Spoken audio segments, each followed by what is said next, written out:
ಭಗವದ್ಗೀತೆಯ ಆಳವಾದ ಸಂದೇಶವನ್ನು ಜಗತ್ತಿಗೆ ಕಲಿಸಿದ ಪವಿತ್ರ ಭೂಮಿ ಭಾರತ ಎಂದು ಉಪರಾಷ್ಟ್ರಪತಿ ಹೇಳಿದರು. ವಸುದೈವ ಕುಟುಂಬಕಂ ಎಂಬ ತತ್ವದಂತೆ ನಮ್ಮ ದೇಶ ವಿಶ್ವವನ್ನೇ ಒಂದು ಕುಟುಂಬದಂತೆ ಕಾಣುತ್ತದೆ ಎಂದು ಉಪರಾಷ್ಟ್ರಪತಿ ಸಿಪಿ ರಾಧಾಕೃಷ್ಣನ್ ಹೇಳಿದರು. ಗುರುವಾರ ಬೆಳಗಾವಿ ಜಿಲ್ಲೆಯ ಚಿಕ್ಕೋಡಿ ತಾಲೂಕಿನ ಯಡೂರು ಗ್ರಾಮದಲ್ಲಿ ನಡೆಯುತ್ತಿರುವ ಧಾರ್ಮಿಕ ಕಾರ್ಯಕ್ರಮದಲ್ಲಿ ಮಾತನಾಡಿದರು. ನದಿಗಳು, ಪರ್ವತಗಳು ಸೇರಿದಂತೆ ಪ್ರಕೃತಿಯ ಪ್ರತಿಯೊಂದು ಅಂಶವನ್ನು ಗೌರವಿಸುವುದೇ ನಮ್ಮ ಹಿಂದುತ್ವದ ಮೌಲ್ಯ ಎಂದು ತಿಳಿಸಿದರು. ವೀರಶೈವ ಲಿಂಗಾಯತ ಧರ್ಮದ ಮಹತ್ವವನ್ನು ಹೊಗಳಿದ ಉಪರಾಷ್ಟ್ರಪತಿ, ಕರ್ನಾಟಕ ಹಾಗೂ ಮಹಾರಾಷ್ಟ್ರದಲ್ಲಿ 1 ಕೋಟಿಗೂ ಹೆಚ್ಚು ಭಕ್ತರು ವಾಸಿಸುತ್ತಿರುವುದು ಆಶ್ಚರ್ಯದ ವಿಷಯ ಎಂದು ಹೇಳಿದರು. ವೀರಶೈವ ಲಿಂಗಾಯತ ಮಠಗಳ ಕೊಡುಗೆ ಸಮಾಜ ನಿರ್ಮಾಣದಲ್ಲಿ ಅಪಾರವಾಗಿದೆ ಎಂದು ಪ್ರಶಂಸಿಸಿದರು. ಈ ಪವಿತ್ರ ಕೃಷ್ಣಾ ನದಿಯ ದಡದಲ್ಲಿ ವೀರಭದ್ರೇಶ್ವರ ಹಾಗೂ ಕಾಡಸಿದ್ದೇಶ್ವರ ದೇವಸ್ಥಾನಗಳು ಇರುವುದರಿಂದ ಈ ಸ್ಥಳಕ್ಕೆ ವಿಶೇಷ ಮಹತ್ವವಿದೆ ಎಂದು ಹೇಳಿದರು. ಶಿವಪುರಾಣದಲ್ಲಿ ವೀರಭದ್ರೇಶ್ವರನ ಮಹತ್ವ ಉಲ್ಲೇಖಗೊಂಡಿದ್ದು, ಈ ಪವಿತ್ರ ಕ್ಷೇತ್ರದ ಮಹಿಮೆ ಅಪಾರವಾಗಿದೆ ಎಂದರು. ವೇದ ಆಗಮ ಪಾಠಶಾಲೆಗಳು ಪ್ರತಿ ವರ್ಷ 100 ವಿದ್ಯಾರ್ಥಿಗಳಿಗೆ ವಿದ್ಯಾದಾನ ಮಾಡುತ್ತಿರುವುದು ಶ್ಲಾಘನೀಯ ಕೆಲಸ ಎಂದು ಹೇಳಿದರು. ವಿಶ್ವಚೇತನ ಪ್ರಶಸ್ತಿಗೆ ಶ್ರೀಮಠವನ್ನು ಅಭಿನಂದಿಸುತ್ತೇನೆ ಎಂದರು. It is a great privilege for me to address all of you on this holy and historic soil of Sri Kshetra Yaduru, a land sanctified by the devotion, tradition and spiritual heritage. I appreciate the respected Swamigal of Veerasaiva Mutt for organizing this revival festival. Our great nation, Bharat, is a living civilization over many centuries, thousands and thousands of years. Yes, come here.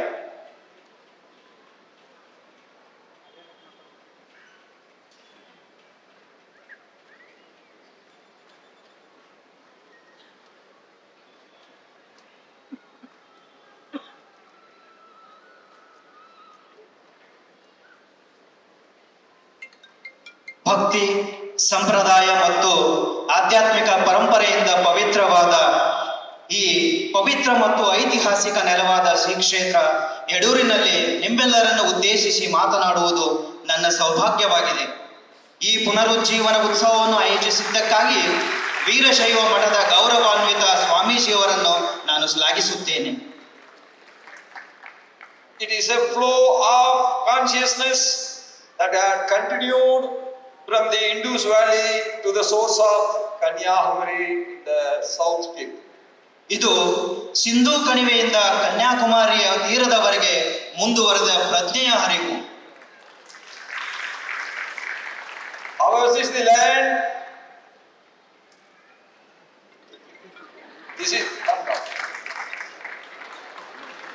This is the land where the eternal wisdom of the Vedas was first heard. ವೇದಗಳ ಶಾಶ್ವತ ಜ್ಞಾನವನ್ನು ಮೊದಲು ಕೇಳಿದ ಭೂಮಿ ಇದು. This is the land where the profound message of the Bhagavad Gita continued to guide humanity, teaching us to act with courage, live with righteousness and surrender with faith.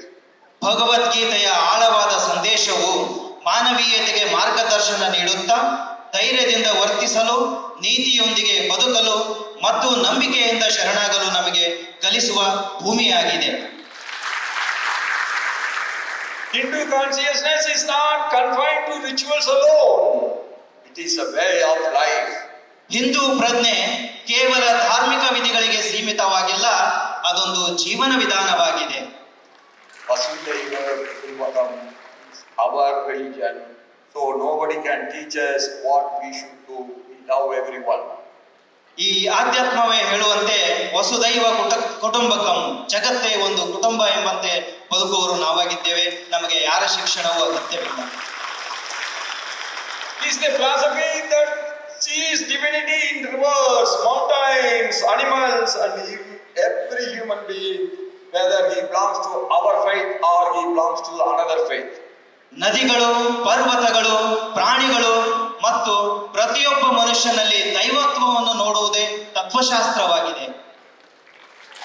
Among its great spiritual Veerashaiva Lingayat faith holds a significant place, especially in Karnataka and our neighboring Maharashtra. ಅದರ ಶ್ರೇಷ್ಠ ಆಧ್ಯಾತ್ಮಿಕ ಸಂಪ್ರದಾಯಗಳಲ್ಲಿ ವೀರಶೈವ ಲಿಂಗಾಯತ ನಂಬಿಕೆಯು ವಿಶೇಷವಾಗಿ ಕರ್ನಾಟಕ ಮತ್ತು ನೆರೆಯ ಮಹಾರಾಷ್ಟ್ರದಲ್ಲಿ ಮಹತ್ವದ ಸ್ಥಾನವನ್ನು ಹೊಂದಿದೆ. When I was the governor of Maharashtra, I was surprised to know that 1 crore Lingayats are living in the Maharashtra state. ವಿಶೇಷವಾಗಿ ನನಗೆ ಆಶ್ಚರ್ಯವಾಗುತ್ತದೆ, ಸರಿಸುಮಾರು 1 ಕೋಟಿಗಿಂತಲೂ ಹೆಚ್ಚು ಲಿಂಗಾಯತರು ಈ ಒಂದು ಆಸುಪಾಸಿನಲ್ಲಿ ಜೀವಿಸುತ್ತಿದ್ದಾರೆ ಅಂದರೆ ನನಗೆ ಆಶ್ಚರ್ಯವಾಗುತ್ತದೆ. The Veerashaiva mind and the temples of Karnataka have contributed immensely to Hinduism and to our faith and to our society. Veerashaiva ಮಠ ಮತ್ತು ಕರ್ನಾಟಕದ ದೇವಾಲಯಗಳು ಸಮಾಜಕ್ಕೆ ಅಪಾರ ಕೊಡುಗೆ ನೀಡಿವೆ. Be it spiritual, education, culture and social upliftment, the mud has touched every sphere of our life. ಅದು ಆಧ್ಯಾತ್ಮಿಕವಾಗಿರಲಿ, ಶಿಕ್ಷಣವಾಗಿರಲಿ, ಸಂಸ್ಕೃತಿ ಮತ್ತು ಸಾಮಾಜಿಕ ಉನ್ನತಿಯಾಗಿರಲಿ, ಈ ಮಠವು ಪ್ರತಿಯೊಂದು ಕ್ಷೇತ್ರವನ್ನು ತಲುಪಿದೆ. Among those holy institutions, the Sri Veerabhadrashwara Temple and Kadasiddheswara must stand as prominent centers of our faith. ಈ ಪವಿತ್ರ ಸಂಸ್ಥೆಗಳಲ್ಲಿ ಶ್ರೀ ವೀರಭದ್ರೇಶ್ವರ ದೇವಾಲಯ ಮತ್ತು ಕಾಡಸಿದ್ದೇಶ್ವರ ಮಠವು ನಂಬಿಕೆಯ ಪ್ರಮುಖ ಕೇಂದ್ರಗಳಾಗಿವೆ. Situated on the banks of the river Krishna in Belgavi district, this place is the holy pilgrimage center, attracting thousands and thousands of devotees every day. Belagavi ಜಿಲ್ಲೆಯ ಕೃಷ್ಣಾ ನದಿಯ ದಡದಲ್ಲಿರುವ ಈ ಸ್ಥಳವು ಪ್ರತಿದಿನ ಸಾವಿರಾರು ಭಕ್ತರನ್ನು ಆಕರ್ಷಿಸುವ ಪವಿತ್ರ ಯಾತ್ರಾ ಕೇಂದ್ರವಾಗಿದೆ. I am told that the profound mythological significance of this place rooted in the story of Dakshina Yagnam. ದಕ್ಷ ಯಜ್ಞದ ಕಥೆಯಲ್ಲಿ ಬೇರೂರಿರುವ ಈ ಸ್ಥಳದ ಆಳವಾದ ಪೌರಾಣಿಕ ಮಹತ್ವವನ್ನು ನನಗೆ ತಿಳಿಸಲಾಗಿದೆ. It is believed that the holy Yagnam pit site is the present day Sri Veerabhadrashwara temple at Yaduru. ಪವಿತ್ರ ಯಜ್ಞಕುಂಡದ ತಾಣವು ಇಂದಿನ ಶ್ರೀ ಕ್ಷೇತ್ರ ಯಡಿಯೂರಿನಲ್ಲಿರುವ ಶ್ರೀ ವೀರಭದ್ರೇಶ್ವರ ದೇವಾಲಯವಾಗಿದೆ ಎಂದು ನಂಬಲಾಗಿದೆ. Guided by divine grace and profound spiritual vision, Sivayogi Sri Kadasiddheswar Swamiji rediscovered the buried holy site and had remained hidden beneath the sands of that time. ದೈವಿಕ ಕೃಪೆ ಮತ್ತು ಆಳವಾದ ಆಧ್ಯಾತ್ಮಿಕ ದೃಷ್ಟಿಯಿಂದ ಮಾರ್ಗದರ್ಶಿತರಾದ ಶಿವಯೋಗಿ ಶ್ರೀ ಕಾಡಸಿದ್ದೇಶ್ವರ ಸ್ವಾಮಿಗಳು ಕಾಲದ ಮರಳಿನ ಕೆಳಗೆ ಅಡಗಿದ್ದ ಮುಚ್ಚಲ್ಪಟ್ಟಿದ್ದ ಪವಿತ್ರ ಸ್ಥಳವನ್ನ ಪುನಃ ಕಂಡುಹಿಡಿದರು. In doing so, he did not merely uncover a forgotten temple, he rekindled the eternal flame of our Hindu Dharma. ಹಾಗೆ ಮಾಡುವ ಮೂಲಕ ಅವರು ಕೇವಲ ಮರೆತು ಹೋದ ದೇವಾಲಯವನ್ನು ಬಹಿರಂಗಪಡಿಸಲಿಲ್ಲ, ಅವರು ಹಿಂದೂ ಧರ್ಮದ ಶಾಶ್ವತ ಪ್ರಖ್ಯಾತಿಯನ್ನ ಪುನರುಜ್ಜೀವನಗೊಳಿಸಿದರು. His sacred mission was a reminder of Sanatana Dharma, may be tested by time, but it can never be erased. ಅವರ ಪವಿತ್ರ ಧ್ಯೇಯವು ಸನಾತನ ಧರ್ಮವನ್ನು ಕಾಲಕ್ರಮೇಣ ಪರೀಕ್ಷಿಸಬಹುದೇ ಹೊರತು ಅದನ್ನು ಎಂದಿಗೂ ಅಳಿಸಲು ಸಾಧ್ಯವಿಲ್ಲ ಎಂಬುದನ್ನು ನೆನಪಿಸುತ್ತದೆ. ರಾಶಿಕರಿ ರಿಮಟ್ KMM ನ್ಯೂಸ್ ಬೆಳಗಾವಿ.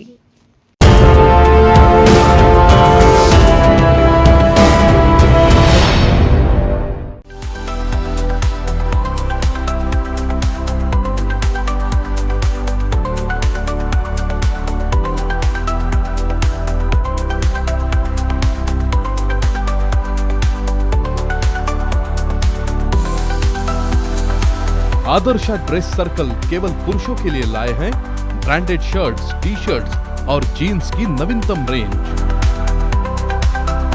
आदर्श ड्रेस सर्कल, खड़े बाजार, बेलगावी।